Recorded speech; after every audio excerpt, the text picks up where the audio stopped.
Often, we look up into the sky to see incredible wonders that to us on Earth look like a party in space.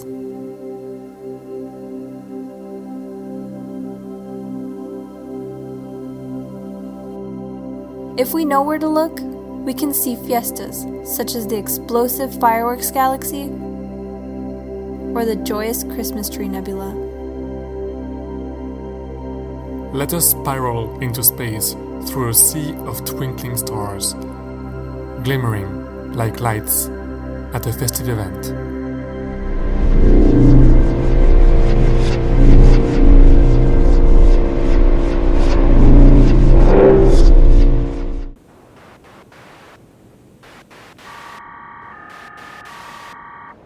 It is time for us to charge our batteries, grab our bags and suitcases, make sure not to forget any piece of equipment, prepare our biscuits,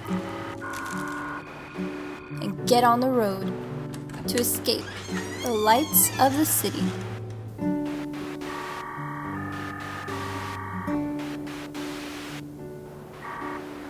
The first time we had ventured out of town with just our binoculars and tripod, we thought that this dry lake was the perfect place to stargaze. But people often come here to camp, make a fire, film commercials, ride motorcycles, etc. Which is why we continue to venture deeper into the desert after this first night. Today we met a beautiful desert tortoise, which could have ended up squashed if left in the middle of the road like that. It looks like you were going this way. It is a species that is vulnerable to extinction. It has a lifespan of about 50 to 80 plus years, but only 2 or 3% of the youth actually reach adulthood.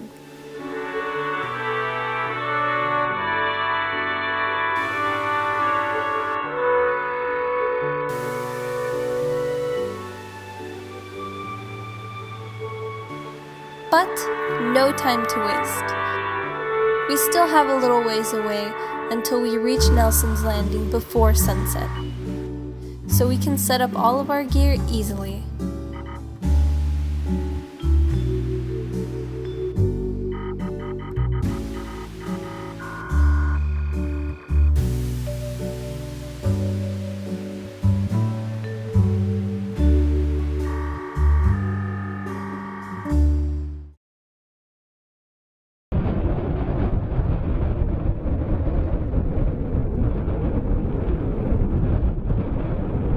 Here we are, Nelson's Landing. We're here to film the winner of this episode, which is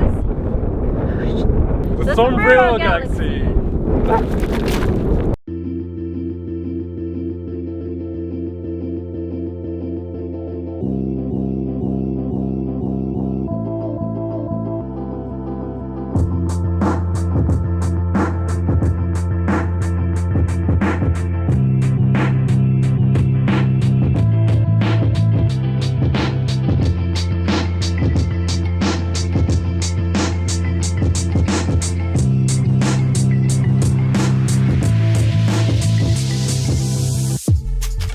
It is always a satisfying moment to finish installing everything, especially under a torrid heat like today. So sometimes we like to celebrate after this hard work.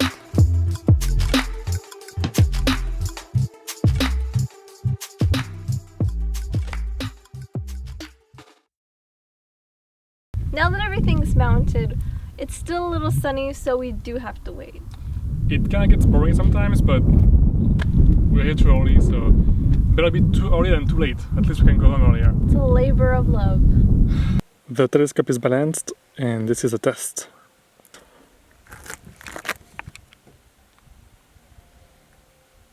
Yep.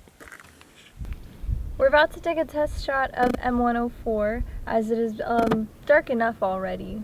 So we're gonna show you the single shot, what it looks like. If it's centered enough, we can just launch 3 or 4 hours. I think 3 hours will be enough for this target. And I'm going to use, as always, ISO 400 because it's very warm outside here. And so summer I use ISO 400, and in winter I do 800. So let's do 400 here. For this one, I'll do 3 minutes of exposure instead of 6. I love to do 6 for nebulae and big galaxies like M31. But for this one, I'm going to do 3 minutes because it's very tiny and very luminous. It's very bright. So 3 will be enough. And yep, so let's just do it right now. Tonight, we are pointing our telescope at a small but impressive target. M104 is located at a distance of about 30 million light years away from Earth, in the constellation of Virgo. A small world that holds the biggest supermassive black hole ever recorded in any nearby galaxy. It has beautiful dust lanes that cross in front of its very luminous center bulge. The Sombrero galaxy is the brightest galaxy in a 10 megaparsec radius of our Milky Way.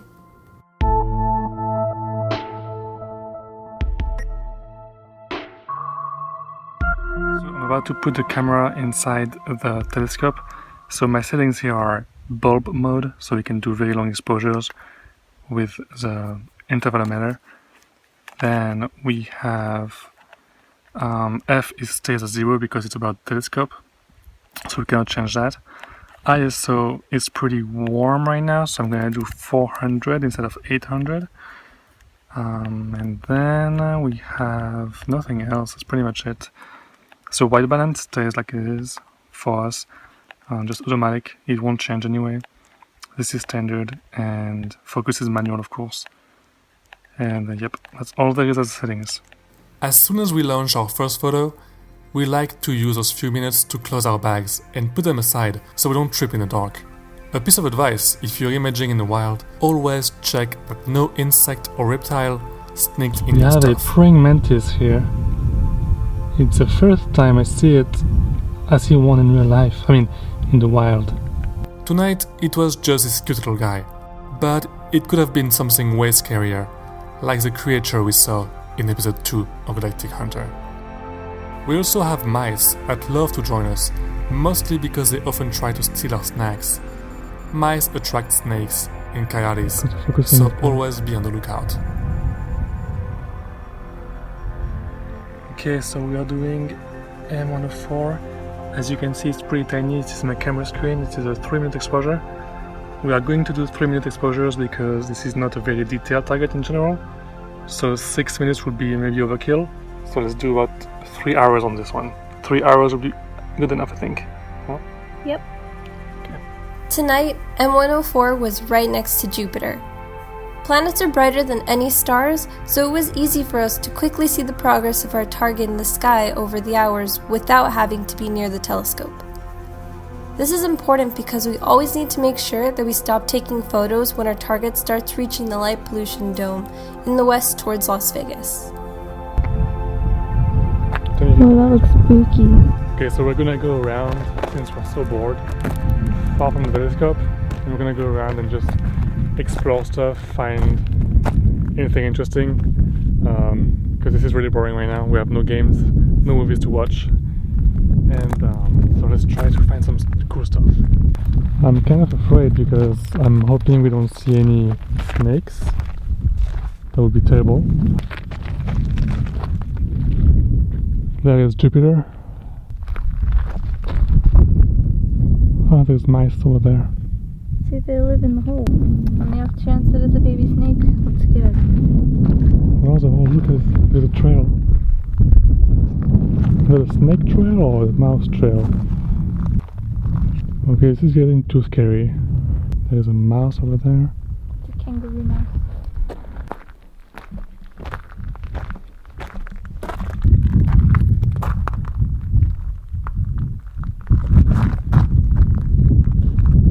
There's some rats in there. It's not a rat, it's a mouse.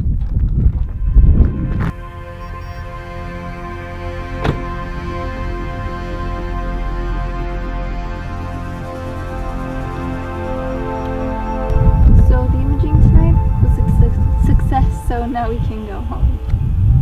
It was pretty boring. We had no movies, nothing to do, no games. It was a boring night, but sometimes that's how it is. Yeah, let's go home. At least it's not cold at all. It's pretty warm, but not too hot, so That was good. That was a good night. Alright, let's go home. If, like us, you cannot image from home, it is always a good idea to park your telescope before you pack. Because if you manage to set up at the exact same location the next time, you will not need to redo the star alignment every time.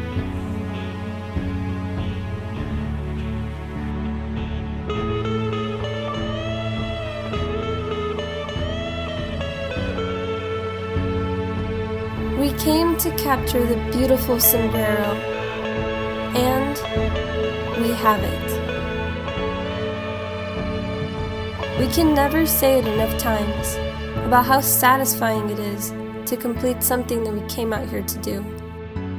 Now, we're heading back to the city, sadly seeing the stars disappear little by little above us.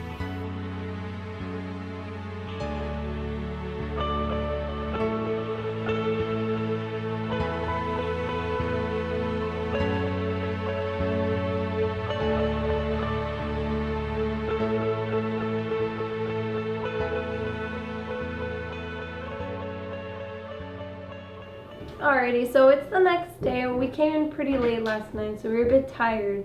But now we're going to continue editing. But before that, we're going to start by doing dark frames and bias frames. We preferably like to take about 25 each. And as start to doing the dark frames and the bias frames, you're going to need the cap on your camera and all of the settings, including the temperature that you started taking your images at, has to stay the same. It's extremely important for the temperature to be the same. Like right now, the temperature inside the house is about the same as it was when we did it out in the desert. And in the winter times, we usually have to put it out on the balcony just because it has to match the temperature. So when you have your cap on for the dark frames, nothing changes. All the settings are the same. We do 25. And for the bias frames, we're going to do the same thing, but we're going to put our max shutter speed up. And afterwards, we'll combine everything and then start editing. It is time to do the editing. The editing video is sped up because it took us several hours to get our final result. And we don't want our episode to be too long because of the editing. There are a lot of awesome tutorials about PixInsight online. We'll explain the processes we use really quick. But those will only make sense to you if you are familiar with the software. Here is our single shot.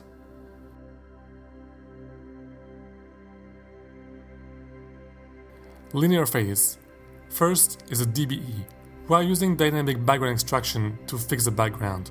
We make sure that no point is on a star, galaxy or nebula, or else it will affect the process. Step 2. We duplicate the image, use the histogram transformation to bring up the brightest stars only, then we make a mask out of it and use the deconvolution to kinda enhance the stars while rounding them up a little bit. Step 3. We do the same thing to make a mask, but this time we bring up the galaxy as much as we can, while keeping a very black background. Then we use the process Atro's wavelet transform to take care of most of the noise in the actual space, without touching the galaxy. Step 4. We make one preview on the galaxy, another one in complete darkness without any stars, and use these two processes, background neutralization and color calibration, to calibrate the background and the colors. Non-linear phase. Let's reset and close STF and use histogram transformation to bring up our image the best we can. Just make sure to not make it too dark or you will lose a lot of data. Step 6. SCNR. Very quick and simple, taking off the green pixels in our image, as there are no greens here. Step 7. We need to first make a star mask, which takes a very long time. Once we have it, we can use morphological transformation to reduce the size of our stars, so the eye is more drawn to our galaxy than to the many stars around. Step 8. One of our favorite processes. HDR is to bring up the details in our target. Sadly, because of the size of M104, we can't bring up crazy details, but it is still useful. Step 9. Using curves to adjust the brightness of our image, but only slightly, as it is better to not make it too dark to work on it. Step 10. ACDNR. One final way to take care of the noise. We don't have to make a mask like we did with the Atris wavelet transform because the process takes care of it for us. Step 11. Before closing ACDNR, we use its mask feature to make a very good mask, so we can use it for our final process, which is color saturation. Our favorite process, just before HDR. It is simply so awesome to see the colors pop out from our image, especially for very colorful targets, which is not the case here. When we are done, we save the project, and then we export our image as a TIFF, which we will keep safe somewhere and export it as a JPEG for online use. And we're done!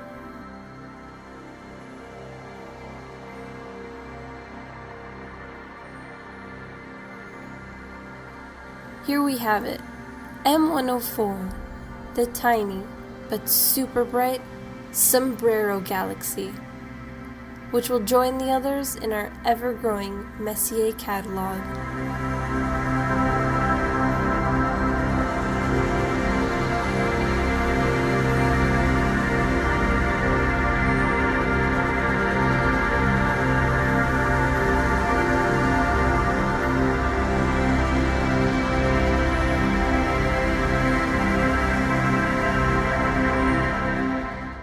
Fuji is the closest stellar nursery to Earth.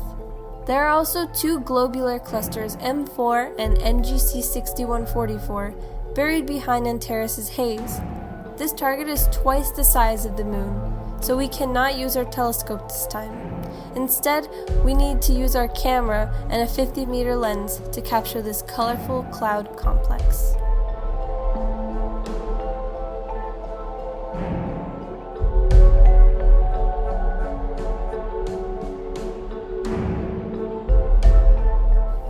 Would you rather get closer to our home?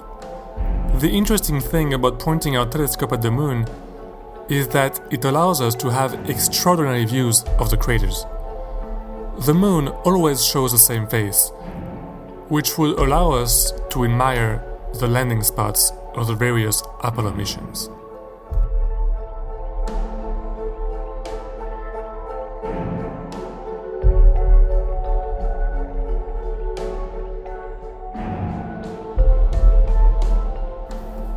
Like the Earth, the planets in our solar system are constantly orbiting our sun. You've probably already seen several of them when looking up at the night sky, but do not realize what they actually are. By getting closer to one of these bright stars, we may discover that it is actually a planet.